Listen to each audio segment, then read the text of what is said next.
Well, good afternoon, everyone. Good afternoon. I am Portia Wheatley. I am the founder and the president of a nonprofit organization acknowledged as Trophy of Life.org. Now, that's where we send all of our information, but I am the president there.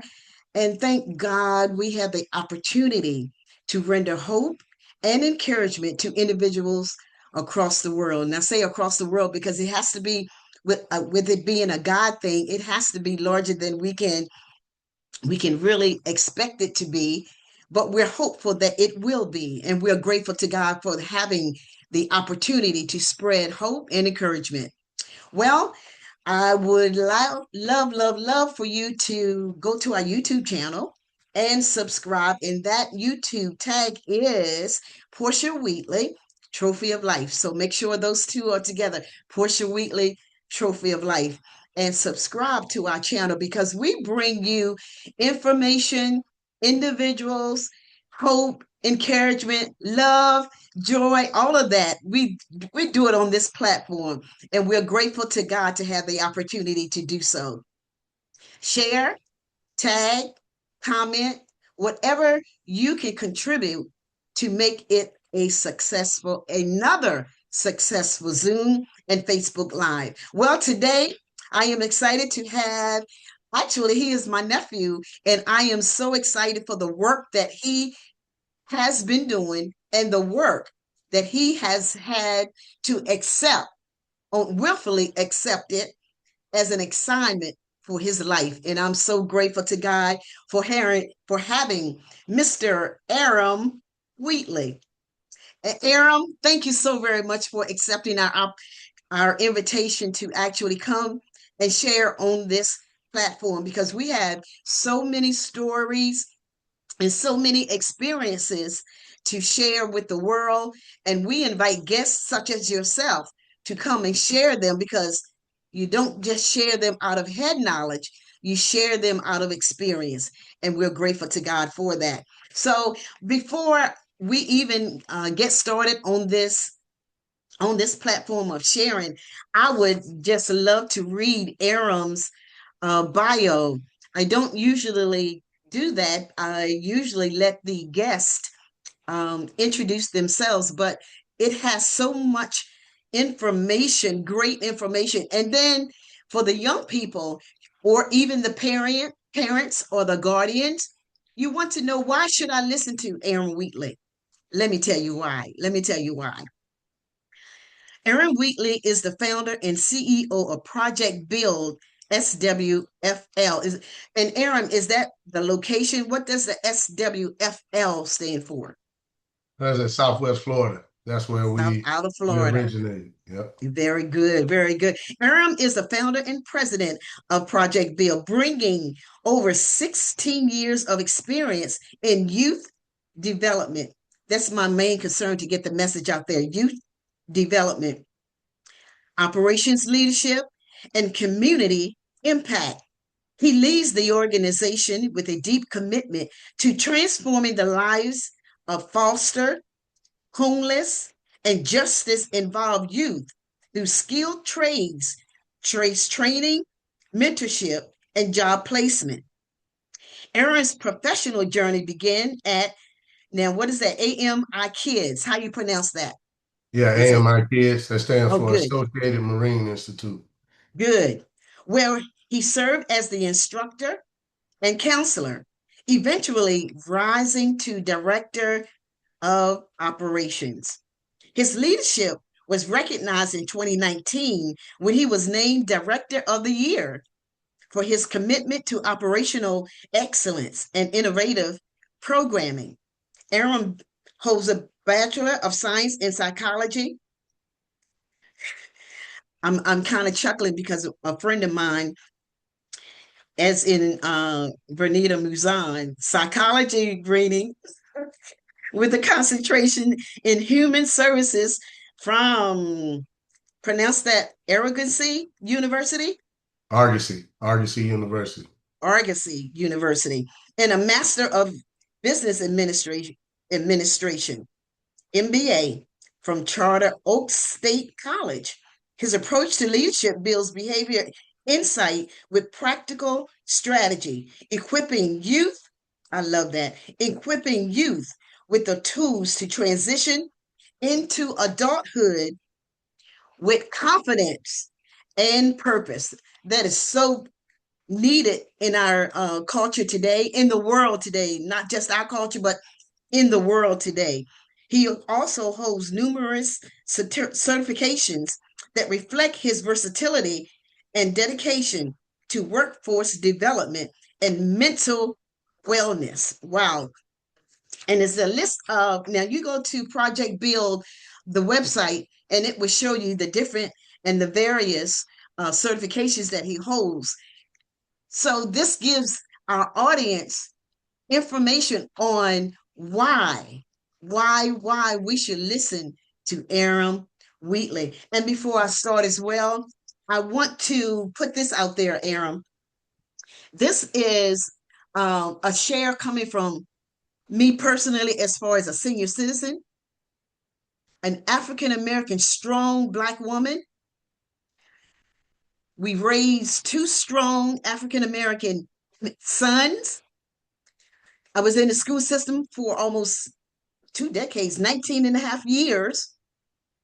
And the political scene for today's times and non-support of our youth is a combination of just different issues that our young people are experiencing today. And as a result, we are so grateful that you accepted the assignment to work with our youth that will make them productive citizens in our communities. So, on that note, Aram, let's say start where you want to start. Let's share.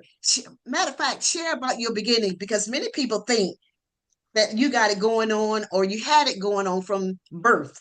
So start from there so that they can see how you develop between your mom and family members, how you develop into the man, the African American strong man that you are today. So I would say, of course, my mother, she had me at the age of 14. 2 days later, she turned 15 years old. So I think we would start there, right? Mm-hmm. And always growing up, and the support from my grandparents, how they supported my mother and allowed her to go to college. And during that journey, being with my grandmother and my grandfather a lot, I saw a lot of community work because they're retired pastors now. So I saw a lot of community work as far as in the church. And, my grandmother had strong ties with the Harriet Tubman Coalition, her and her father, right? And all that they did in the community. So kind of it started to come natural with having great leadership, coming from great leadership.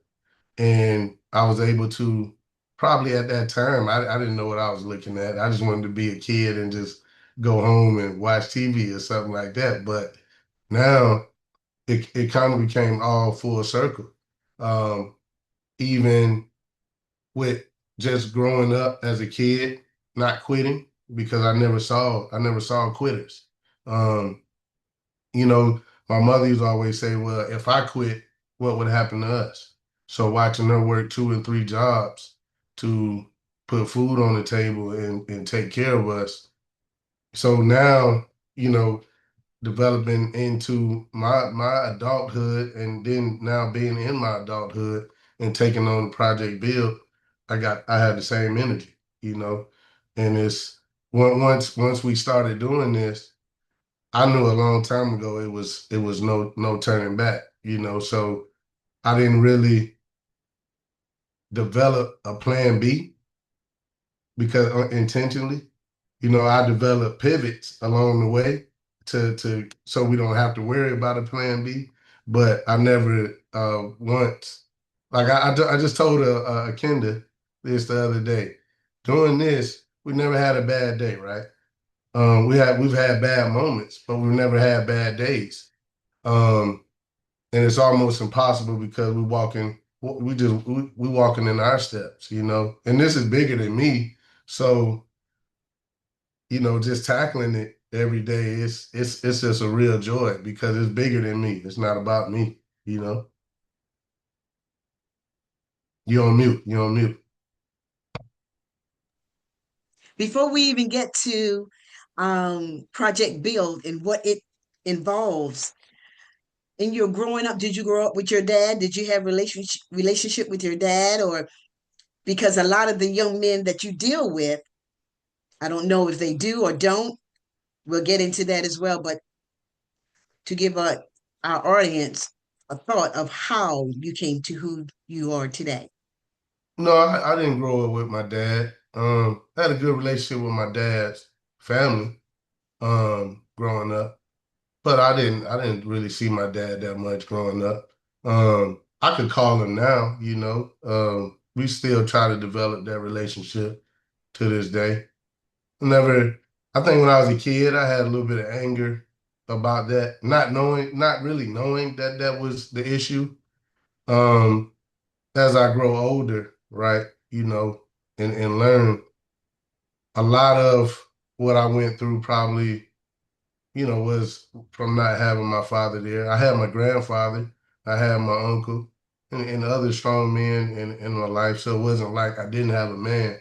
Mm-hmm. But, you know, raising kids and having stepkids of my own, understand that it's still nothing like your father, you know. True. And it's just so I see where now um, you know, with my daughter, see how the I may have been further along or whatever. You know, everything happens for a reason.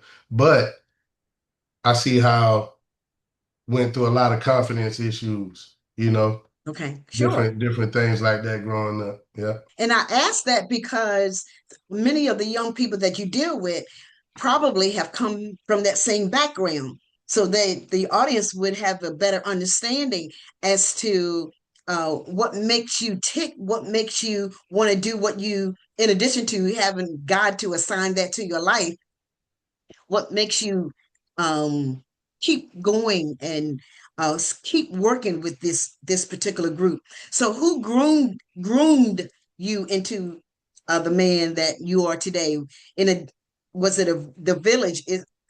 In what I've heard thus far, it sounded like it was a village. Yeah, absolutely. But definitely was a village. You know, I'm gonna say, you know, my mother and my grandparents, of course, you know, my uncle, my aunt, you know, my main tribe, but it's definitely been a village. And definitely being a grown man, being 38 years old now, I definitely understand what it means that where it takes a village to raise a child. Because even in my professional um in my career, it's been certain brothers that's been along that I've surpassed, right? But they still are my mentors, you know, Gotcha. to this day because I made mistakes and they stood behind me in my mistakes. They Oh, kept that's a big coaching one. me. Yeah, kept coaching me when I wasn't listening, you know, and things like that. And I think that's how it helps me today work with the youth and the young men and young ladies that I work with because nobody really gave up on me, you know. Everybody coached me when I did absolutely the complete opposite of what everybody wanted me to do. Everybody kept coaching me, you know. So you weren't a goody two shoes growing up. I mean, well, then again, who is? And look, I can talk about my two sons, and I'm not even going to say which one was a little more out there more than the other, but even myself didn't walk the chalk line, you know? So Mhm. it is so wonderful to hear that even in our youth, when they go wayward, when they don't listen, when they're troubled, when they're many things that happen in their lives that cause them to be distracted or whatever the case may be, there's still hope for those young people. There's still hope for them. So now let's talk about Project Build because in what you've already shared, those are the types of individuals I believe, or give me the correct understanding if I'm not correct, that you deal with, and they have successful stories. Let's talk about Project Build. Yeah, so Project Build, of course, we're a nonprofit organization. We were founded in 2020. Um, and before that, I would say Project Build was in effect when I didn't even know it was in effect, right? And because it all comes from moments. And I'd say in about 2018, I was working for AMI Kids and AMI Kids Manatee to be exact. And we used to train for this challenge event. And we was trained, it would be something like a Junior Olympics, where you had swimming, um, knot tying. We used to tie these knots because it was based off of marine, off of like boating activities. Uh, AMI Kids was. And we would do track and field, volleyball, tug of war, science fair projects, first aid. And AMI Kids Manatee was a middle school program. And it was those students had been identified by the school system as potential Department of Juvenile Justice candidates. And because of their behavior referrals and different behaviors, so we would get them. They weren't technically kicked out of school yet. So we wanted to get them before they got a stamp, like a really bad stamp of being on state probation, juvenile probation, or being actually kicked out of school to where now it's a real hurdle. In working with these young guys, it was such a joy, and it was all males. And working with these young guys, it was such a joy that their buy-in was so high. It was unbelievable. And the community was so unbelievable. We were in Bradenton, Florida, and the school was actually in the Onico neighborhood. Hope some of those people are listening now. And we we had so much fun. And what I ended up doing is just training all the youth, whether they got in trouble, they would get in trouble at home. Mom would call, they would text, and they would say so and so did this or that. They will And call you. yeah, yeah, yeah. And I get them off the bus. They get off the school bus. We already going to work. So what I would do is use the training tactics that we had to train for the challenge event. And that's what I would have the students do. So I would have them run, they would do 100 yard sprints, they run the mile, they do all these things. So we turned something negative into a positive, and they didn't, at the same time, I'm counseling them, the staff, not just myself, the staff there were counseling the students as we're training them. So, when you're training students, you go through all kind of different obstacles, because when they can't get it, they want to quit. So you got to motivate. Now you got to give a lecture or whatever you got to counsel them. Listen, this is why you don't quit. You don't, same things that I had to go through to learn to make myself better. We're just giving back, giving it to them. And it worked, right? And we turned it into an after school program. And when we had these young men after school, next thing you know, even the students that weren't going to be in the challenge event, they were staying after school. So then Wow. we ended up going to South Carolina State University for the actual challenge event. And we get there and we're at the pool, and my students got to qualify to swim. And I'm not the best swimmer, so I realized that I've trained the students on the side stroke incorrectly because they didn't qualify for the side stroke. So it was a bummer, slightly, but you realize who you are when how the students respond. So they say, "Coach, it's okay." Um, and I'm like, what? And I'm like, no, it's not okay. Like, we can't lose this. Because remember, they're middle schoolers. We're going up against high schoolers. So I've already calculated in my mind what we know what we're gonna lose at. We're gonna lose at the 100. But I know what we have to win and what we have to place at to win this event. So we go back to the dorm. It's late that night, and I hear all this racket going on in one of the dorm rooms. And so I get up out the bed and I'm going over there, and the kids like, don't worry about it, don't worry about it. We they were on YouTube, and they were practicing the side stroke on YouTube, watching YouTube and practicing the side stroke on air. I said, man, these little kids is crazy. But I was so happy because I said they don't quit. And they went back to the pool the next morning and they qualified, right? What? And then when they qualified, they could do the race and they won. So See, we won with a one-on-one side stroke race, and then we won the relay as well. So I was so proud of these guys. So at that moment, I knew we had something, and I knew what we did worked. Just because to see them respond like that, the character building was uh was right. was amazing. Because most kids would have just said, "Man, bump it." And I watched kids at that same event when couldn't do something, they just walked away from it. So when we got home, all this stuff, and I started talking to the sheriff department and the school district, and this challenge event that we had been training the students to do, our attendance rate had went up. Our The crime rate had went down in that neighborhood because they looked at the statistics amongst our age group, and they hadn't been going. Our students hadn't been going to the justice center. They hadn't been getting arrested. So of course the Wow. crime rate was started to go down. So I said, "Wow, these are some serious statistics." When you start thinking about, we're just having fun with these students and enjoying them being little kids and running around having fun, but this is serious. So of course, you go to the funding aspect of it. When there was no challenge event, we couldn't have the after school program. So we had to, I started taking my overtime to be able to keep the students going to the gym, training them, keeping them after school because that's what they wanted to do. So I took my overtime money and just saved it, put it away for gas, food, because, and to spend time with these guys. And I mean, they would call me at 7 o'clock at night and say, "Hey, coach, we're going to the gym."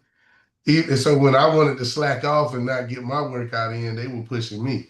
So I love these little guys, these young guys, and they're adults now. And um, next thing you know, it was time to move, time to come back to Naples with my family. And So before you even go there, Aaron, and what you've already shared, it was some powerful um words that I came up with in the sense of what you shared. And one of those was determination. They were determined to, um, matter of fact, the adults that support you had to have some type of determination at the very beginning. Because if you're dealing with um, troubled youth or youth that are a part of the justice system, like you said, you're already tagged with a negativity, some type of negativity that someone else is going to carry from one place to another place, that location from one place to another. So, the and what you taught them and what you are teaching them, it sounds like they really absorb that what you developed in them to even have a from your determination to help them to their determination to succeed. Now, those young people that you are working with, or let's start off with the swimming, all of them were the troubled kids, the kids that didn't want to listen to parents, didn't want to obey rules and regulations. Were they individuals that was a part of that swim team? absolutely, every last one of So them. that see, that's amazing right there because like I said, I worked with the school system for almost 20 years, and my position was students that got in trouble, expelled for fighting, referrals, and all of that. If they didn't think that you let's see, cared about them, if they didn't think you cared about them, there would be some tension there. But once they knew, not just the words that are coming out of your mouth, but in your actions, once they knew that you cared about them, yeah, yeah, yeah, yeah, they really would in turn care about you. So, with them encouraging you, like, that's all right. What do they call you, coach, or what? Yeah, those particular kids, it was Call coach you coach? because Bradenton is a football. I don't even know what you call it. I mean, they football maniacs. So that's just the nature of the town. It's all about football and coaching. So you know how some people call you some people call you this and that. They say Auntie? coach. Yeah, yeah. Hmm. Then the Hmm. older people. I also heard patience. You had to be patient with the kids because when they first come to you, do you believe they had to develop a level of trust? So when they come and that particular group, yes, and you got to be patient and you got to give something, right? Because I always say you can't be hard on you just can't be hard on anybody if you don't give a certain amount of love. You got to give a certain amount of love to really be able to even have any type of permission to reprimand somebody or to have a hard It's true. conversation with somebody. So if you don't give it, right, how can you take it? You know? Right. And then I heard investment. You're talking about you were working overtime so that your money would be passed on to help them, assist them, support them. And I'm sure, well, let me take that back. Not necessarily am I sure, but I would think that all the kids that came to you were not financially stable in the sense of um, having to put out any type of dollars. I don't care if it's $5, $50, or $500. So your investment and then the money not going into your household, but to them, I took it that it had to be when we were dealing with these young people, it has to be some type of personal investment. Yeah, in my personal belief, I believe as every man on this earth, we have a responsibility to be leaders, whether we want to lead or not. To some extent, we have to be leaders, whether we want to or not. Like a leader doesn't get to pick if they're gonna be a leader. Everybody else picks you. You just don't know when it's coming, right? Mm, And so those young men had already picked me. So at that point in time, I have a responsibility, because I don't see these young men going around picking everybody. So they picked me for a reason. And now I had to be that. So I couldn't let them down. And it right. wasn't like I wasn't going to do these things anyway. So now I get to bring the kids and like I said, there's a lot of people a part of this because even down to the guy who was the manager at LA Fitness, allowing me to bring these students in because if you add that up when I'm bringing 7, 8 students a night, that would be expensive to get all of them memberships. And so you think about that community, what that says about that community, they understood it what we were doing as well, and they understood the importance of letting these young men in that gym because they could have been anywhere else, you know, Gotcha. Gotcha. And you talking Gotcha. about these young men were with me 10, 11 o'clock at night.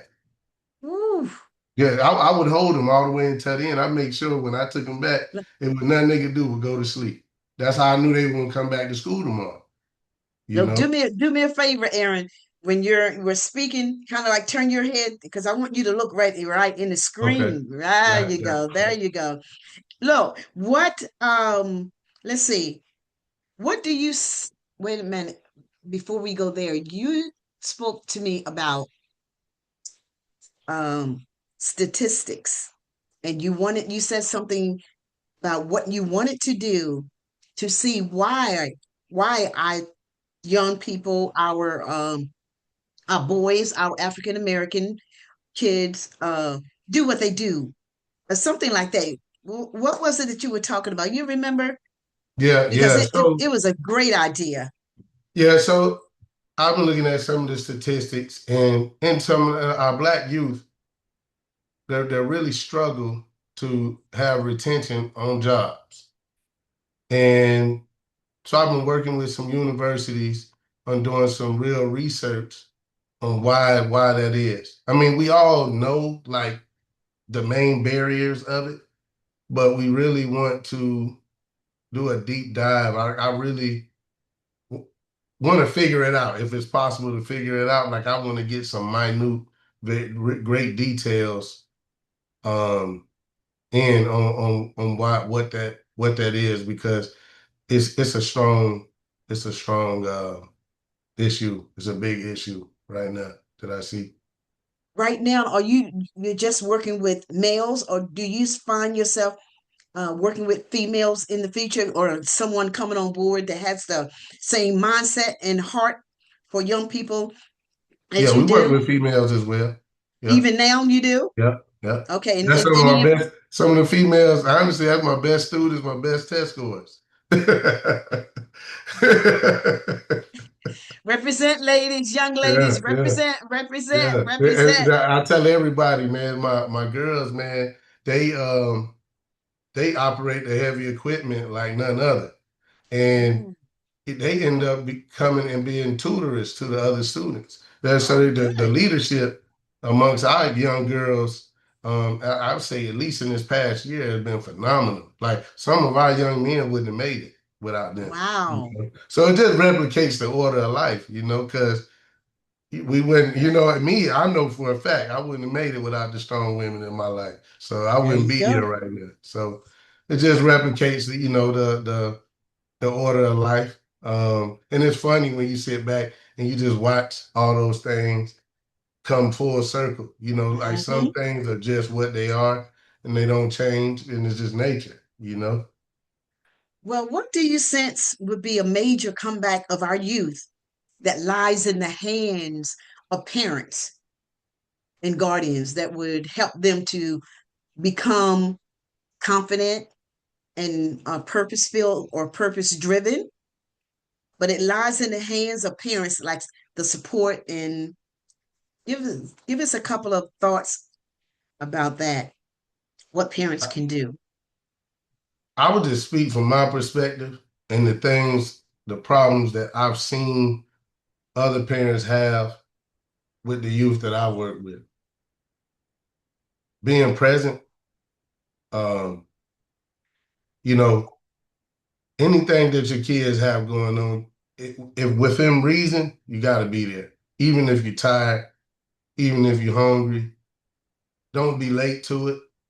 You know, um, treat it like it's yours. You know, Like it's I know, important.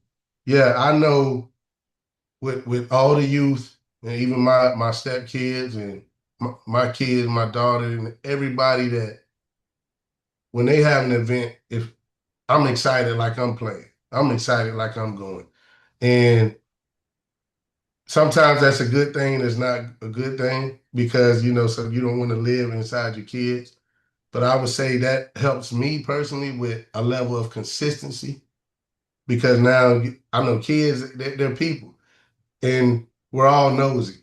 So everybody's a creature of habit too. So when kid, when kids get to know what's next, they operate at a higher confidence, you know, that I've seen. You know, their confidence, the level of the unknown is is my dad gonna be here? My mom gonna be here? Are they gonna be on time? Creates a level of anxiety. Now the youth are not focused and they don't take things as serious. Wow, that's And good. then if they don't see you, they're not gonna take it serious, right? So you got a role model that I've seen that. And then I'd say being willing to have the hard conversations, whether it's something that we want to hear or not, you Oh, know, that's really good. That's you a know. real good one. In both ways, right? You know, because I've had to have hard conversations with my kids in my house that, man, I really didn't want to hear that. But I had to get over it, right? Had to really get over it. And it wasn't easy. And I just couldn't understand it, couldn't believe it. And just understanding how different they may be than me, you know? Right, Um right. and And it's such a different yeah, time nowadays. yeah, Today is such a different time. The culture is so yeah. different. And the And I kids, say a mistake that we make when the kids are different, we we make it a bad thing. And sometimes it's not a bad thing. They're going to do something great, but it just wasn't what we thought it should be. And then that's how we make something good into a bad thing. And I've been guilty of that myself. So and being vulnerable, like I try to be vulnerable because I want the kids to be vulnerable. So I tell the truth on myself. I whether it's good or bad because I gotta give them confidence to be vulnerable. Because even with our students that come through our doors every day, they're not sent there by the courts. They come because they choose to. So in order to get them to open up, I got to open up first, mhm, mhm. because that to me, that's a great, um, that's notable.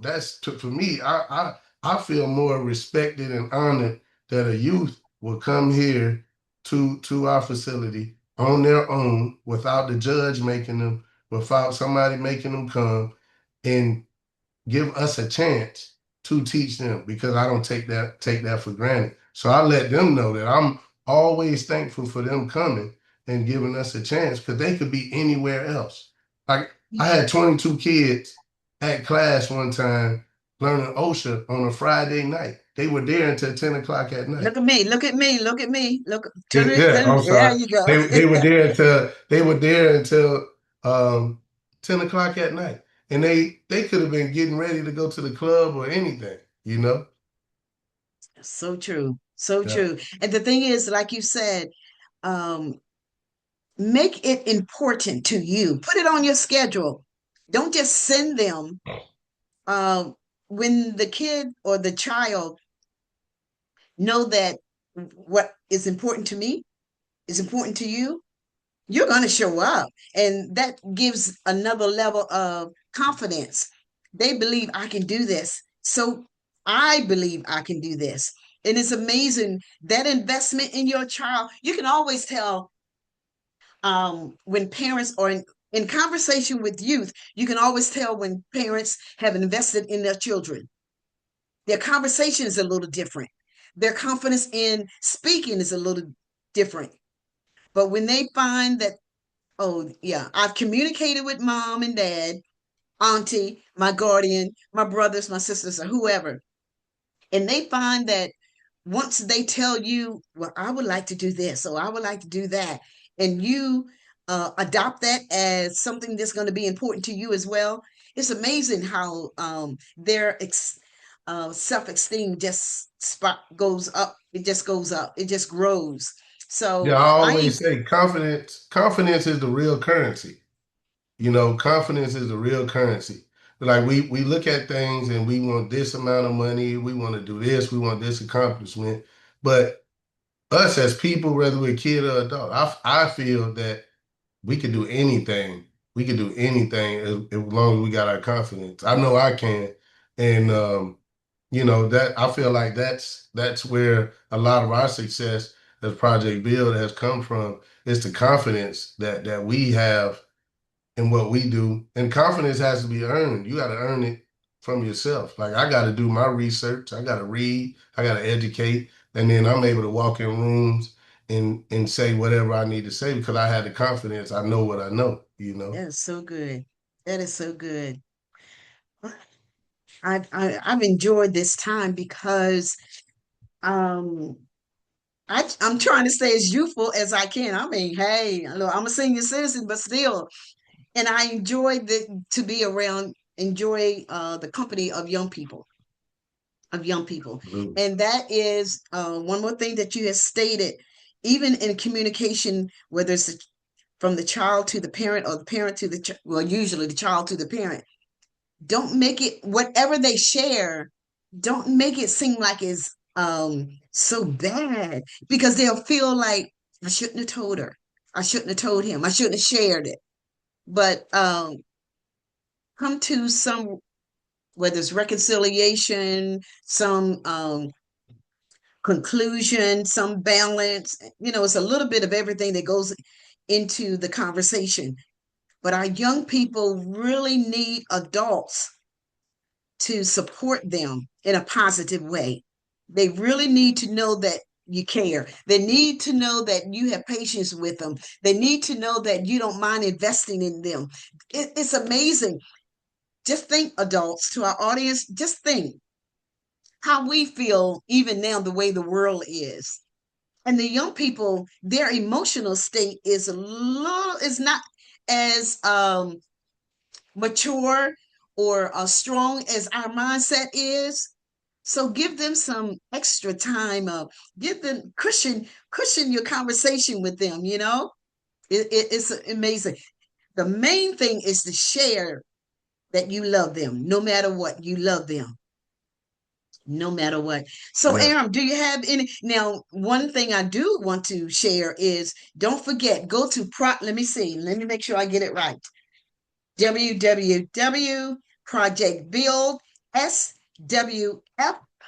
www.projectbuildswfl.org, and you will find that in our I will post that as well, or so that you can go to their website and get additional information, and however you can support. Even if you know someone in the Florida area, tell them to look up Aaron, look Yep. Yep. him We're in up. Atlanta too.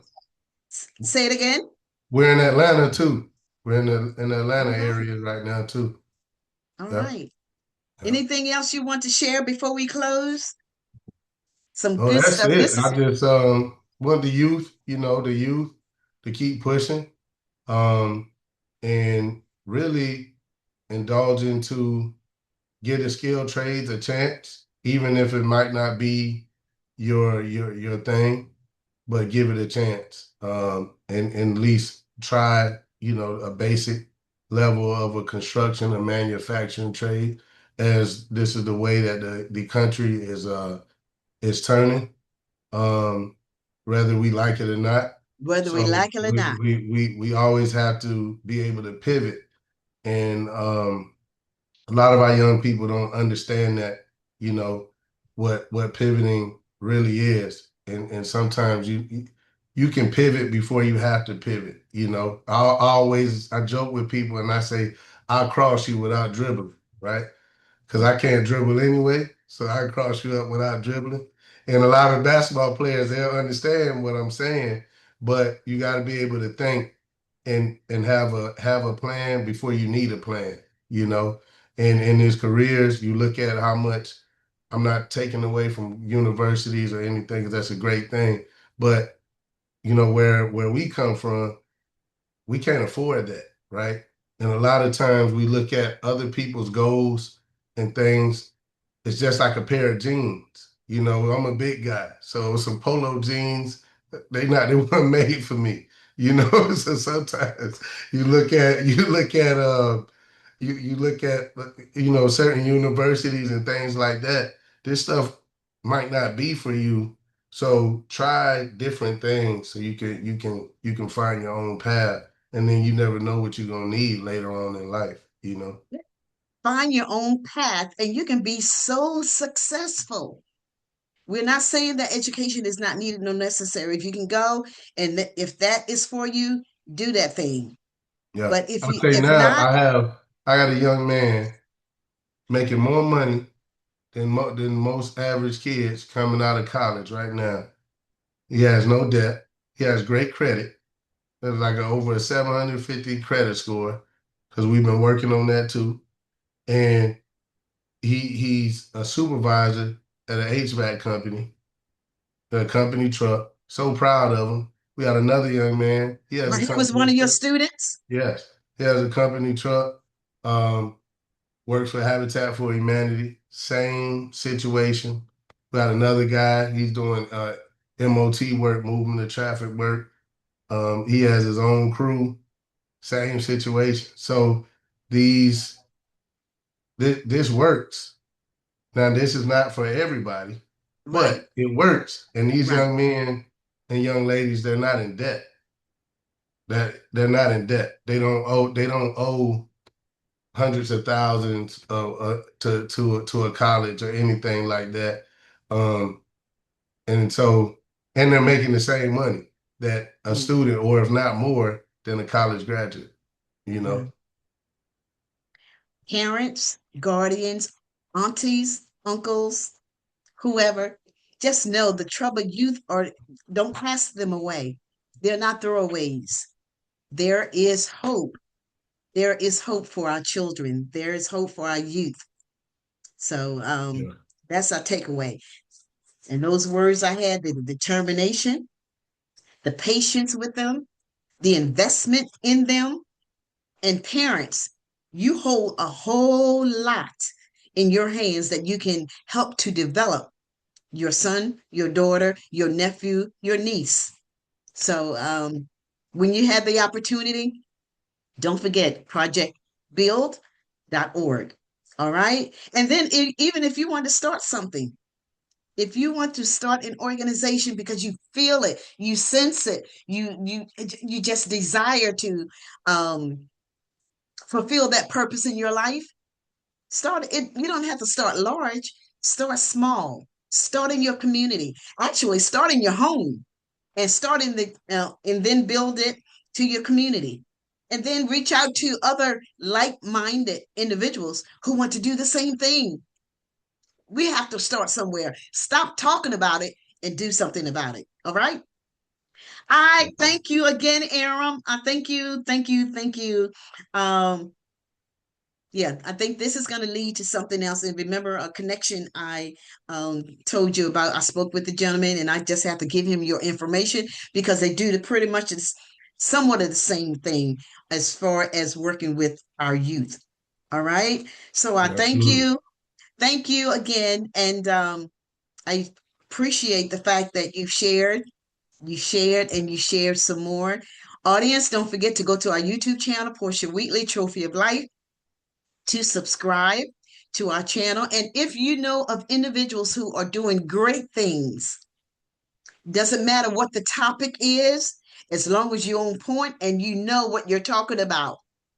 We bring so many topics to this platform because the world is full of different experiences and different things that happen in the lives of individuals that we want good information shared on this platform.